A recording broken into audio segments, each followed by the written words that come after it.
Hi, my name is Felipe Ayala Huerta, and I'm studying Industrial and Systems Engineering at Tecnológico Monterrey Campus León in Mexico. And I'm applying for the position of Project Manager Junior in Colombia. Well, what key situations in your life needed to happen for you to be where you are today?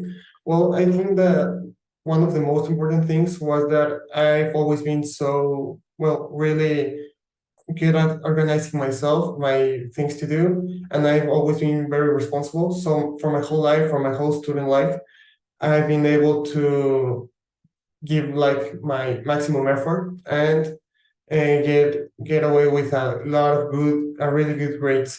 So that could get me in the best private school in Mexico, well, the best college in Mexico. And also another thing was that my parents have always supported me in everything I've ever wanted to do. Like when I wanted to play soccer, when I wanted to play guitar, when I wanted to travel, and when I told them that I wanted to be in the best university in Mexico, even though we didn't have the money to, well, all the money to make it. So yeah, that's another really important thing for me. And also that for my whole life I've been playing soccer.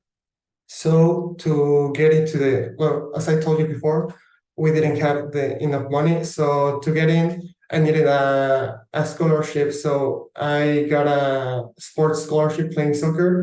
And I think that's the three most important things that needed to happen for me to be here today. Then describe a moment when you showed leadership in a conflict.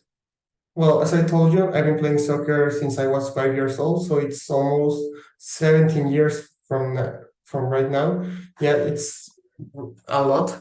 So one time I was selected by a team that it's called Atlas, where they made a national selection here in Mexico and took us to a tournament in the United States. We played in different cities like Los Angeles, Las Vegas, Phoenix, and a lot more. So one time we were playing in Las Vegas against a club from there, and it was the final match of the tournament.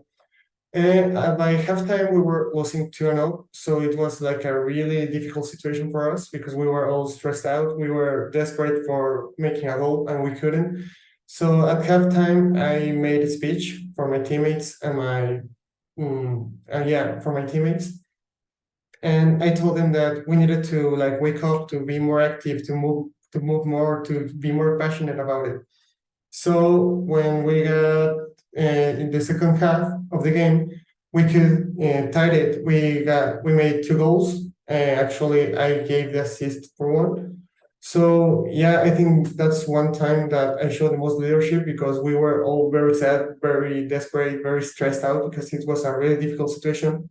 And also because it was the final match, we went to a penalty shootout.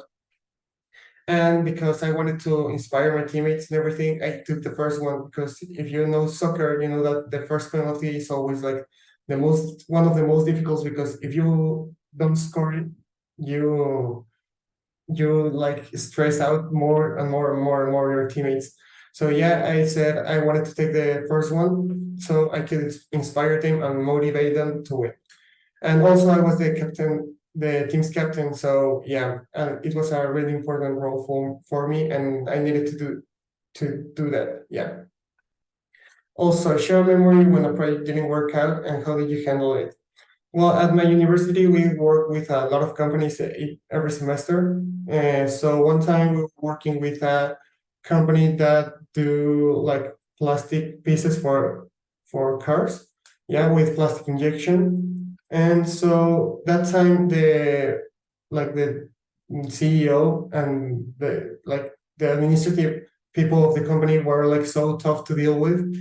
So we needed like a lot of patience and uh, I don't know, like social skills for them to help us because they didn't want us to give they didn't want to give us documents or let us into like the fabric or the company. So yeah, it was really difficult. And how did I handle it? Well, yeah, that we had to develop a lot of social skills and talk to them and convince them that we were doing a great job. And even though the time was really short and we were like very rushed out, we will help them to make the company more competitive and improve it. So yeah, at the final, at the final of the project, we made them a new system for them to change the molds of the pieces, so they can do it really a lot more quicker than before. And yeah, they were really happy with our project and how it turned out, even though at first it was really difficult to deal with them. And finally, why should a company choose you? Chose you? Well, at my university, as I told you, we work with a lot of companies. So even though I don't have like a hands-on work experience, like internships or like that, each semester we work with three different companies in different types of projects, like data analysis, project management, process engineering, etc., etc., etc. It or competitive analysis. It's a lot of different themes about our projects. So yeah, I think that's why the company should chose me, because as I told you before, I'm really good at leadership, and I have experience in a lot of different areas of projects. So in every area that I'm settled in, well, what I'm put in, I can develop in my best form and improve every company in the best way, because I have the abilities and I have the experience and I have everything to be the best fit in every position that you offer me. Because I know that if you offer me that position, it's because you believe that I can do it, and you also believe that I can do it. So yeah, that's it. I think that summarizes everything, and thank you for receiving my offer. Uh, I'll be happy to hear from you.